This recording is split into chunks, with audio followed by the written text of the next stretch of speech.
Okay, I'm going to install the double DIN dash pod, which replaces the storage unit.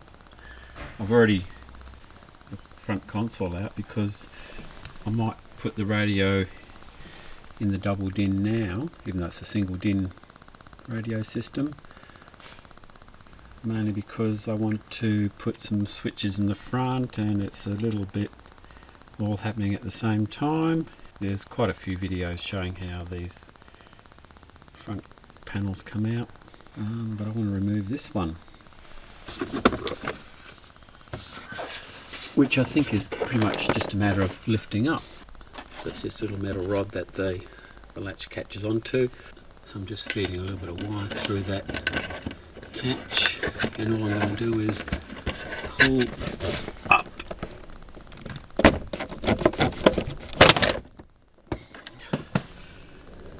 There you go.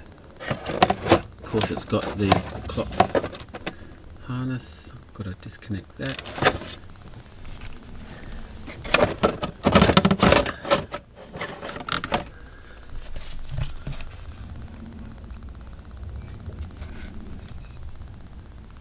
There's the harness for the clock.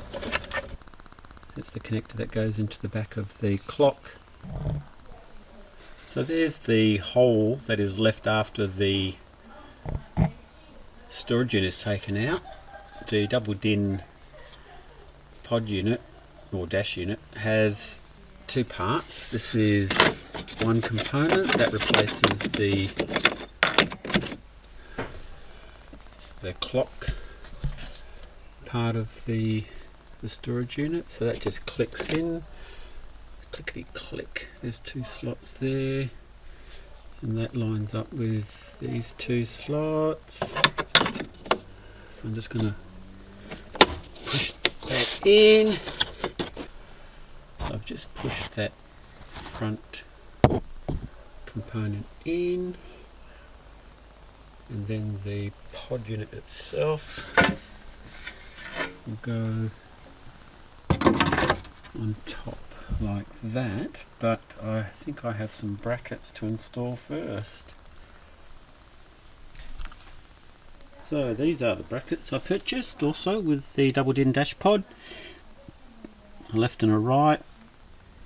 These are labelled left hand, or that says hand left. Don't know how that works. And that says right hand, RH, and that says HL. Maybe if I turn it over. Well, there you go. That makes better sense, doesn't it? Left hand and right hand. So looking at the compartment and looking at the bracket, I have to line up that hole and that hole with the bracket. So that goes there, and that one goes there. And it's just a matter of screwing those in.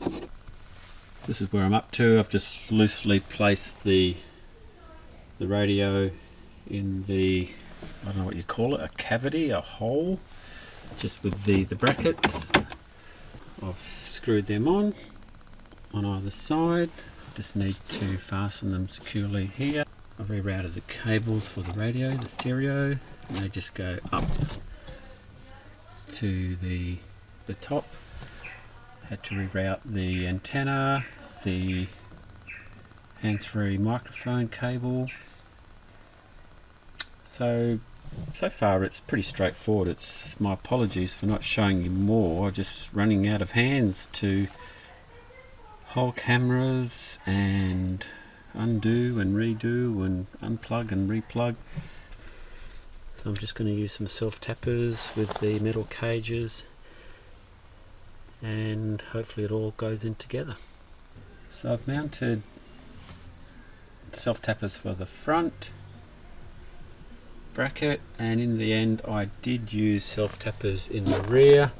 I only have a single DIN radio on there at the moment, but the idea is to have a double DIN head unit eventually.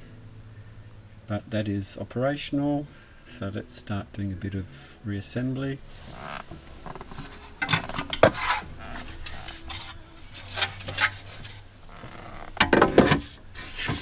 that is the double din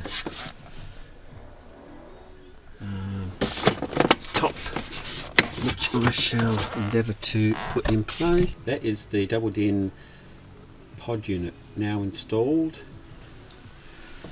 Gives me the ability to install a double din head unit.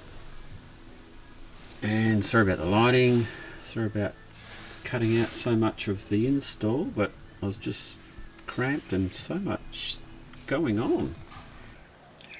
Thanks for watching this episode of PinZone and the installation of the double din dash pod.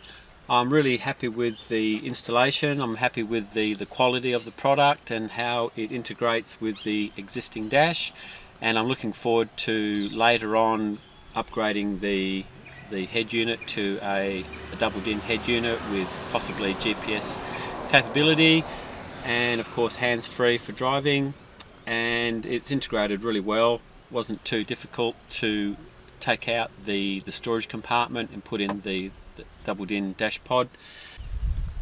I'll include a link to the supplier where I purchased the double din dash pod. I'll put that in the description in case it's something that you want to incorporate in your own project, your own Subaru.